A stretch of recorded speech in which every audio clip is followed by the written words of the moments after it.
Hi everyone, it's Janet. I hope you all are doing well. If you're new to my channel, welcome. I'm glad you're here.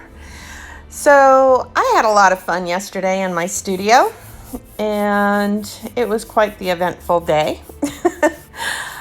Started out with the first half of my morning going ahead and mixing up my paints. And the first half basically was selecting my colors.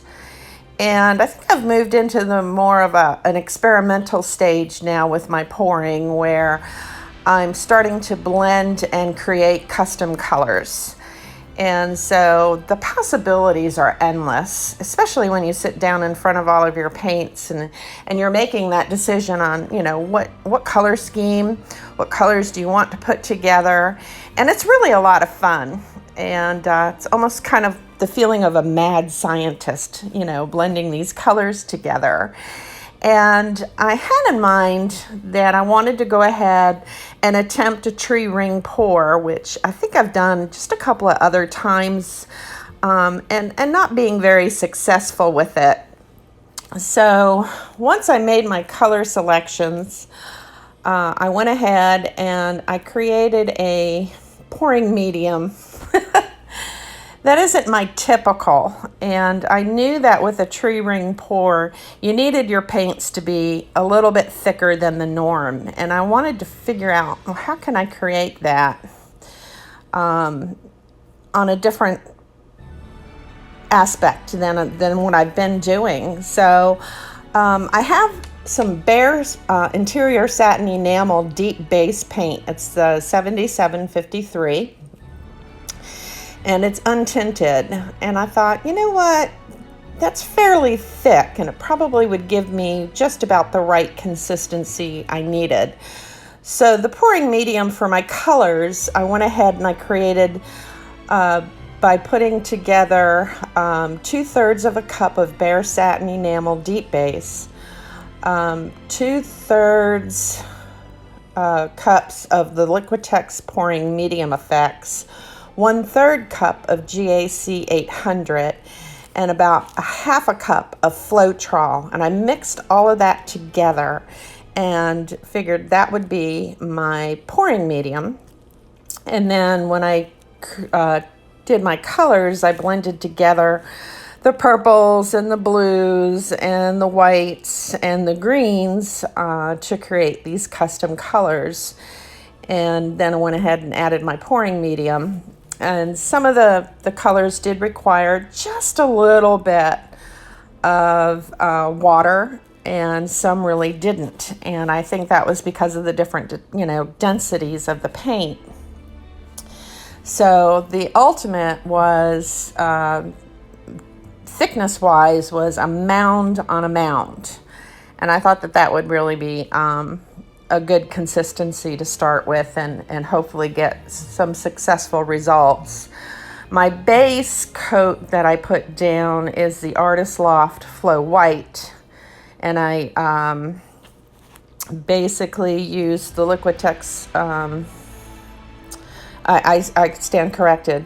I used just Floetrol and water because I wanted my base to be a little bit thinner than the colors that I was pouring down.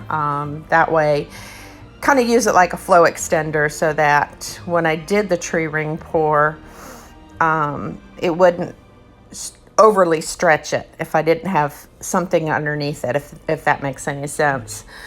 So, excuse me. So I spent the better part of yesterday morning, almost all of it, getting everything ready and prepped to go. And wouldn't you know it, just as I was ready to go ahead and do the actual pour, the thunderstorms rolled in, and we live in a neighborhood that's notorious for power glitches and whatnot. So I needed to wait until those storms passed. And so finally they subsided, they went away, and I began to pour. And sure enough, we live about 5 houses up from a 4-way stop. And unfortunately, there was a terrible accident there yesterday, right in the middle of me doing this pour. So you will see a little bit of a glitch in this with the power, and I apologize for that. But it was, I was in the middle of pouring and I really couldn't stop. So, but everybody was okay. So that's good news right there. So anyways, I proceeded on with this pour. And I filled up 4 cups, and I layered them. They're the little Dixie cups, about 3 ounces each. This is a 14 by 14 canvas. And, nope, I take that back. That's my second pour that you're going to see in this video. This is I think it was 10 by 20 stretched canvas. There you go. And so anyways, I proceeded to go ahead and fill up the 4 little Dixie cups. And like I said, there were 3 ounces each. And it's always better to have more than not enough ready when you go, because I didn't know how these rings were going to go. I didn't know how the composition was really going to pan out. And because of, doing this type of pour I haven't done very often, but I was really excited with the outcome on this one. And you're going to see where I start out with the 3 rings, and that 3rd ring that I put down when I got done stretching and tilting and all, I just wasn't happy with. So ultimately I ended up putting the 4th cup on there, and I'm really glad that I did.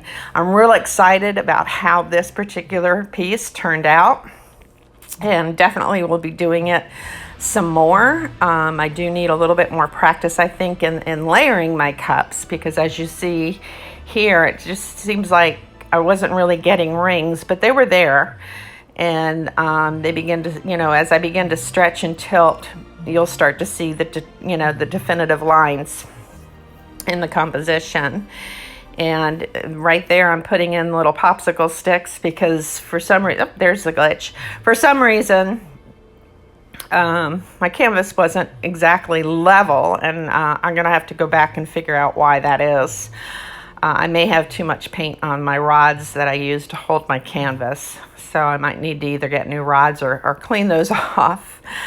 But anyways, I was real excited. I had leftover paint, so I decided I was going to go ahead and do a second pour to use those colors up. And on that second pour, that's the 14 by 14 inch stretched canvas.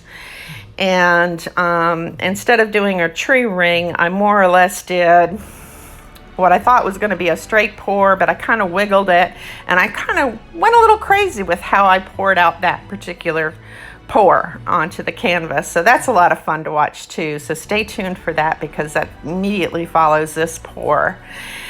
And just having a lot of fun.